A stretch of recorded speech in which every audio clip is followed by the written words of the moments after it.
Buenas, bienvenidos a Antonio Profe. Vamos a empezar con el tema número 8 de Física y Química de cuarto de ESO, que se llama las fuerzas. Vamos a ver primero las fuerzas que actúan sobre los cuerpos, ¿vale? Concretamente, fuerzas y cambios de velocidad. Y vamos a intentar poner una serie de ejemplos para que lo entendamos bien. Las fuerzas pueden producir cambios en el módulo, la dirección y el sentido del vector velocidad, ¿vale?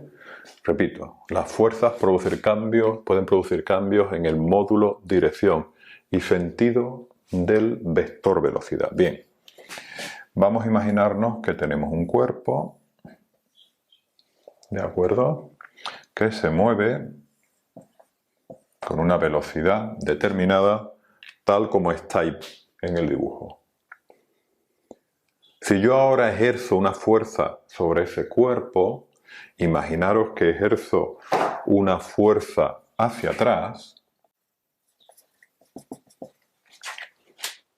Ahora mismo, dependiendo de cómo sea esta fuerza, pues voy a provocar cambios en el vector velocidad.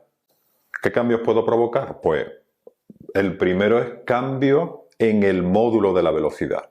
Si el cuerpo se dirige hacia la derecha y yo estoy tirando hacia la izquierda, estoy frenando el cuerpo. Luego este cuerpo va a reducir su velocidad.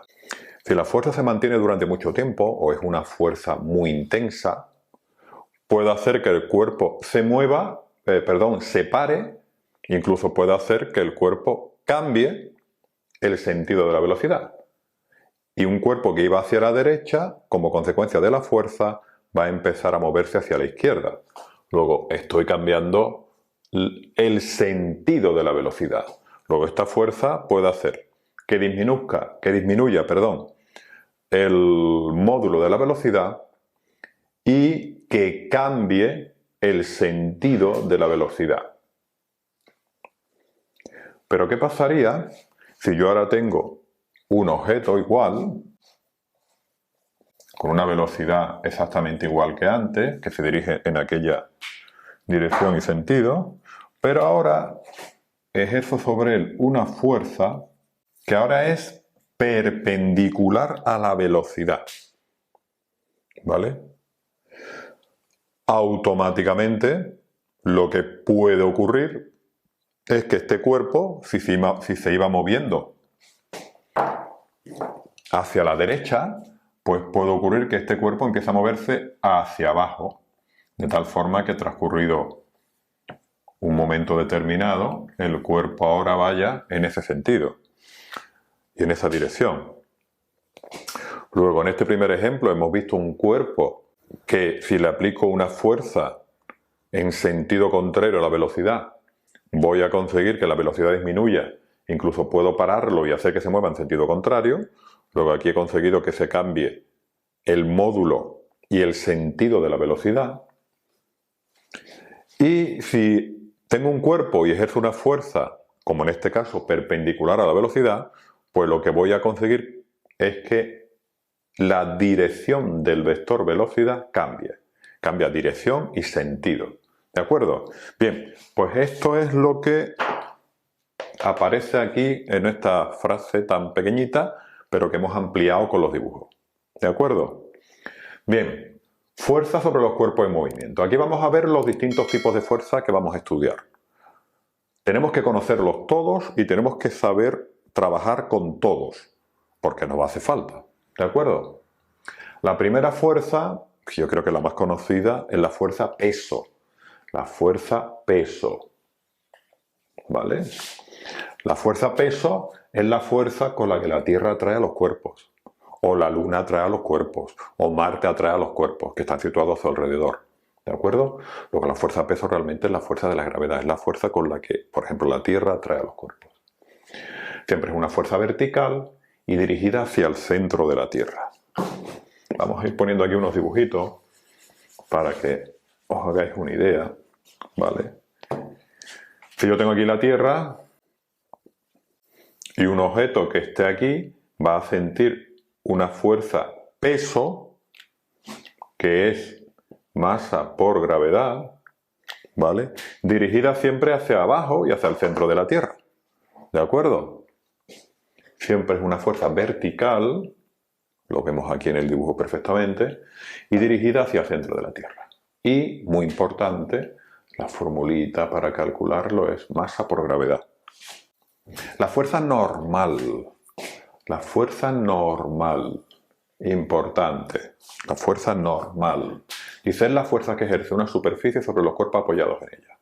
Y es perpendicular a la superficie. O sea, la fuerza normal, si yo tengo un objeto que está apoyado sobre una superficie, el cuerpo, una fuerza que ya hemos visto es la fuerza peso, ¿vale? Bueno, pues si este cuerpo está apoyado sobre esta superficie y la empuja obviamente hacia abajo, pues la superficie empujará al objeto hacia arriba. Fuerza normal, ¿de acuerdo? La fuerza de rozamiento, importantísima, ¿vale? La fuerza de rozamiento es muy importante. Es una fuerza que se opone al movimiento y aparece cuando un cuerpo trata de moverse, ¿vale? O se mueve sobre la superficie de un medio. Bien, aquí tengo un cuerpo apoyado en una superficie y por consiguiente las dos fuerzas que aparecen son la fuerza de la gravedad hacia abajo, el peso, y la fuerza normal. Pero ¿qué pasa si yo intento mover ese cuerpo hacia la derecha? Veis que aparece una fuerza en rojo, que es la fuerza de rozamiento, que me impide moverlo. Y hasta que la fuerza que yo aplico no es mayor que la fuerza de rozamiento, el cuerpo no empieza a moverse. La fuerza de rozamiento la podemos calcular con esta formulita, ¿vale? Donde este es el coeficiente de rozamiento, el coeficiente de rozamiento, ¿de acuerdo? Y depende de cada material, pero como normalmente te lo dan, tú únicamente vas a tener que calcular la normal y multiplicarlo por el coeficiente de rozamiento para saber la fuerza de rozamiento. O sea que no tiene ninguna complicación, ¿de acuerdo? Bien, la siguiente fuerza, que es muy importante también, ahora mismo no vamos a trabajar mucho con ella, pero hay un tema que veremos al final, es de los últimos, que es fluidos. Y entonces cuando trabajemos con fluido vamos a ver la fuerza de empuje. La fuerza de empuje, ¿vale? Esa es la fuerza que experimenta todo cuerpo que está sumergido en un fluido y es perpendicular a la superficie del fluido. Vamos a intentar hacer un dibujito. Imaginaros que yo tengo un líquido, ¿vale? Un recipiente, un líquido. Dentro de ese recipiente voy a tener un objeto sumergido, ¿vale? Y este objeto obviamente va a experimentar la fuerza peso por estar cerca de la Tierra, pero va a experimentar también la fuerza empuje. Que esta fuerza aparece cuando tenemos un objeto sumergido dentro de un fluido, ya sea un líquido o un gas, ¿de acuerdo? Fuerza de empuje, ¿vale? Esta fuerza de empuje ya la veremos con más detalle, pero bueno, adelanto que es una fuerza que es igual al peso del líquido desalojado, ¿vale? Este cuerpo tiene un volumen, pues ese volumen, el peso del agua que ocuparía ese volumen equivale al empuje que experimenta este cuerpo. Pero bueno, no os preocupéis mucho porque esto lo vamos a ver más adelante. Y por último tenemos la fuerza de tensión. La fuerza de tensión, si yo tengo un objeto y estoy tirando de él mediante una cuerda, sobre la cuerda aparece una fuerza de tensión, ¿vale? También es muy importante porque la vamos a trabajar mucho en nuestro ejercicio, en el libro que tenéis muchísimo. Bueno, y aquí he puesto varios ejemplos en el que aparecen todas las fuerzas. Mirad, aquí tenéis por ejemplo un objeto atado a una cuerda y estamos tirando de él hacia la derecha. Si estamos tirando de él, pues obviamente aparecerá la tensión, luego tengo una fuerza hacia la derecha. Como está apoyado sobre una mesa, por ejemplo, pues aparecerá la normal, Como esto empuja la mesa, pues la mesa lo empuja hacia arriba y aparece la normal, el peso que aparece siempre y luego la fuerza de rozamiento que se opone al movimiento. Yo estoy tirando del objeto hacia la derecha, la fuerza de rozamiento aparece hacia la izquierda. Y luego aquí tenemos un plano inclinado. El plano inclinado cae en todos los exámenes. Ya os digo que esto lo tenéis que trabajar. Cae siempre.